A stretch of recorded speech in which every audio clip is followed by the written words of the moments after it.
Sonic High School, Chapter 21. Evil and Bad. Ooh, an author's note. I just love these. That was sarcasm. Wow, I am back. I see that I have earned some haters while I was away, leaving mean reviews. But just so you all know, this story is rated M and is for mature audiences only. Just because you do not get or understand adult material does not mean you should pass judgment on it. So keep on hating on, haters, because I am going to finish this story because it is so popular. If you leave nice reviews, thank you. Sonic woke up out of his bed and onto the floor and was still angry. Now Sonic was Black Sonic, and he had a tattoo. Sonic got ready for school by putting on scary things like chains and spiky collars and cargo pants and a fedora and a My Little Pony wristband. That didn't actually happen, but I would probably walk the fuck in the other direction if I saw someone wearing all that shit. And went to high school. Sonic went to his classes but did not do what he was told to do in class, even though last chapter he was still kind of a model student, even though he had dyed all his fur black, but now he's totally evil. He did not talk to anyone, and instead he went on the computer and looked at videos of cigarettes and knives, because when you want to be really evil, you don't do your homework, and you go to youtube.com, and you just type in the search, cigarettes, knives. Now I'm evil. Oh, scary. Sonic then arrived near the lunchroom, which is where they were having lunch, obviously. Sonic's friends. That doesn't really make a lot of grammatical sense, but I'm just going to accept it. Sonic just looked in from outside while everyone was inside, and no one was outside but Sonic, like an alive snowman that looks in your window on Christmas. Fuck. Now I'm not going to stop thinking about this video in claymation. Everything I read now in my head is all going to be claymated, just so you know. Now I hope that's how you see it now too. Sonic saw Amy and Rouge looking still skinny but now eating food in such a happy way. Sonic could hear them talking.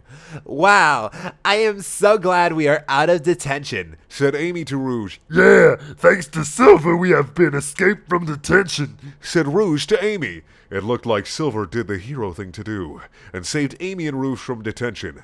And now, they were out. Sonic was not happy about it, though, being black. Haggard bitches, said Sonic to the window next to the door that he was looking into the lunchroom from outside. Sonic saw Tails and Espio and all of the other people go over to Amy and Rouge, laughing and smiling that he hung out with before he turned black. And he got mad, and sad, and left. Sonic walked by the lunchroom's food area, which was a different room, but attached to the lunchroom, where there was a separate door that could get you into this part, where the food was made. Sonic walked by and looked in, and the lunch lady was there giving food to all the teenagers. And she saw Sonic and looked surprised at how he looked now, with black fur and tattoo. No regrets. But then she got over it and waved and smiled. Sonic looked away and kept walking, and behind him the lunch lady looked sad and disappointed and worried. Just like my mom looked when my little brother got all his tattoos. You know what? I'm going to post my little brother's terrible tattoos in here just so you can feel a little bit better about your siblings. If they're doing stupid things, you can always just remember that my little brother is a fucktard. He's just look at it. Just look at that one. That one right there. That's why. Sonic left the school completely, which is really bad, and will get you in big trouble, and went to the Chinese restaurant. Sonic got some Chinese food and ate it. And with his food came a magical fortune cookie, where there is a piece of paper inside with a magical fortune on it that tells the future. Sonic opened the cookie and ate the cookie, but kept the paper, and it said, "You will not have any friends if you are black." Sonic thought about what it said and wondered if it really should be stereotypically Asian in voice, because, you know, fortune cookies are kind of an American thing. I mean, I don't know. Wikipedia tells me that fortune cookies are American, but I want to do a stereotypical voice anyway, because, you know, I'm an artist. I'm a voice artist. What I do is art. What, this right here, this is art. And wondered what it could mean, and what it could mean for him, because it was so mysterious, always reading these cookies and their messages. After Sonic went back to school and missed one of his classes but went to the next one, but on the way to high school, the hallman tried to stop Sonic, but Sonic punched him right in the face so hard that he almost died, and got past him. Sonic finished his school day and then went home and punched things, leaving holes in everything that showed he was stronger than everyone now. Sonic also looked at porn that was not like he usually did, now with things like Africans and dragons. Okay. Alright. Is Sonic like black African American or black evil? Or both? I don't really understand what the author means by Black Sonic. You know, I'm getting a lot of racist vibes from Black Sonic, but I'm also thinking, is he just evil, or is he like just African American and the author just hates everyone that's black? Is everyone from Africa just needs to go away? It's forever. That's probably what the author thinks. I don't really care either way. Sonic was becoming so scary. Even though he was very scary now, though, as Black Sonic, his balls were still the same.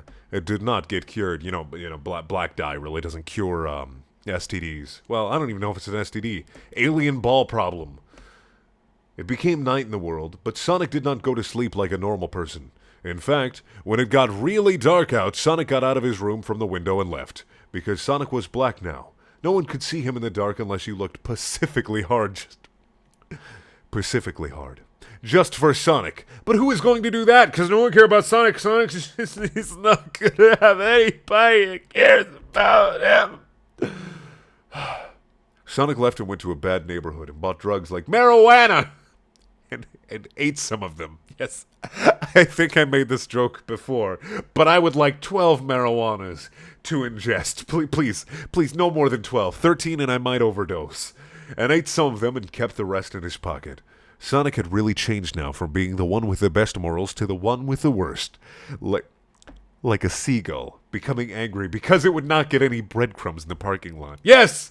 The best metaphor for anger is a seagull. Why?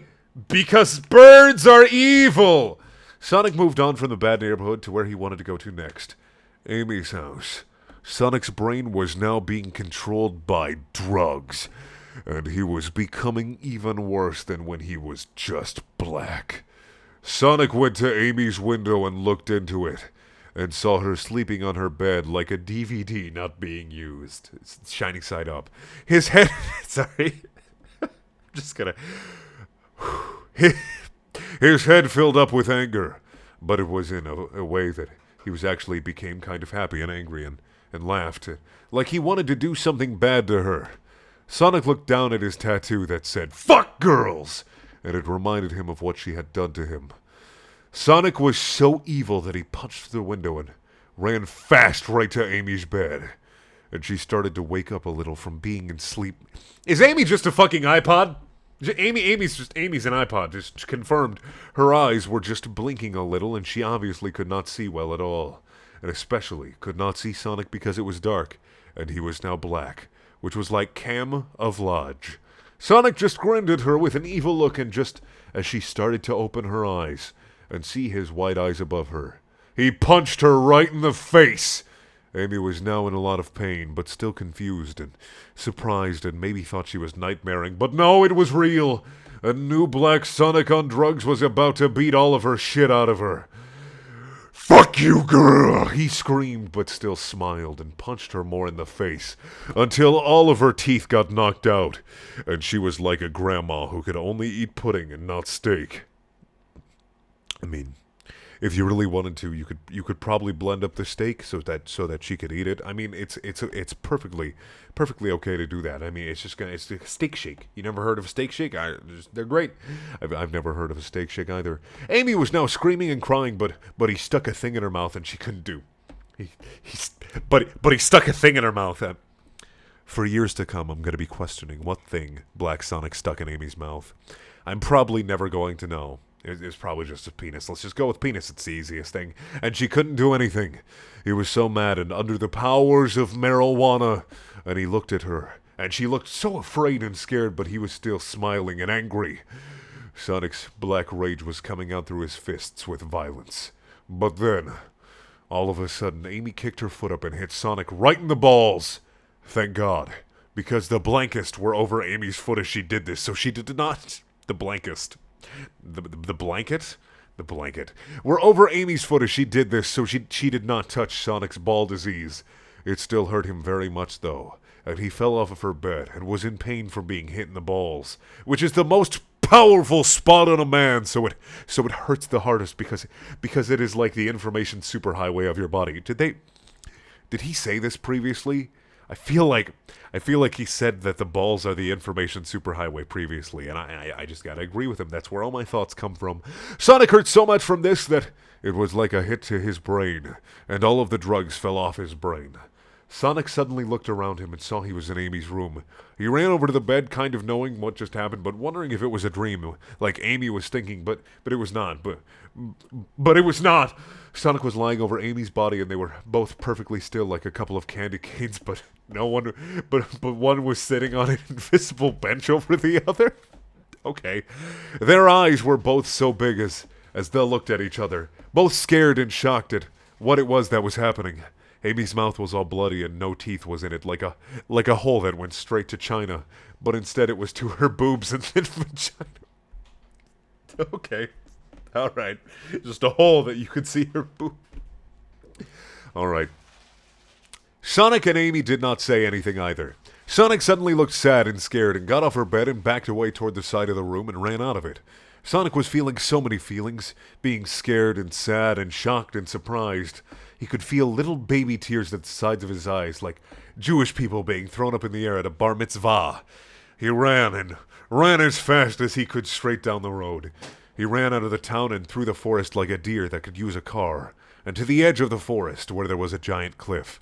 Sonic ran off the edge of the cliff in order to die. And that's it. That's the chapter. Thank you for watching. Please check out my other videos. They're also things. And if you want to watch more Sonic High School, click them in the top right corner. If you want to watch a video that has nothing to do with my other videos, click up in the bottom click down in the bottom left corner. And if you want to buy shirts and shit, click up in the top left corner. Go. Leave. Get out of here.